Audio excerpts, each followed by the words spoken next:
அந்த ஈரோடு கிழக்கு தொகுதி காலியானதாக சற்று முன்பு சட்டப்பேரவை செயலகம் அறிவித்த நிலையில் நடிகர் விஜயின் தமிழக வெற்றி கழகம் போட்டியும் இல்லை, யாருக்கும் ஆதரவும் இல்லை என்ற நிலைப்பாட்டை எடுத்திருக்கிறது. ஈரோடு கிழக்கு தொகுதி சட்டமன்ற உறுப்பினராக இருந்த EVKS இளங்கோவன் மறைவை ஒட்டி அந்த தொகுதிக்கு காலியானதாக அறிவிக்கப்பட்டிருக்கிறது. இதனால் வரும் பிப்ரவரி மாதம் டெல்லி சட்டப்பேரவை தேர்தலுடன் ஈரோடு கிழக்கு தொகுதியிலும் தேர்தல் நடத்தப்படும் என எதிர்பார்க்கப்படுகிறது.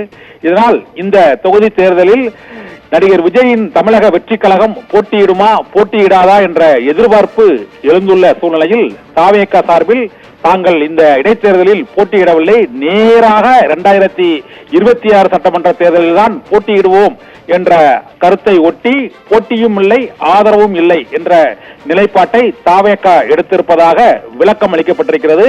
இதனால் விக்கிரவாண்டி தொகுதி இடைத்தேர்தலை புறக்கணித்தது போல அவர்கள் ஈரோடு கிழக்கு தொகுதி இடைத்தேர்தலையும் புறக்கணித்து நேரடியாக பொதுத் தேர்தலில் தான் தமிழக வெற்றி கழகம் களமிறங்கும் என எதிர்பார்க்கப்படுகிறது. தஸ்னிமா பானு.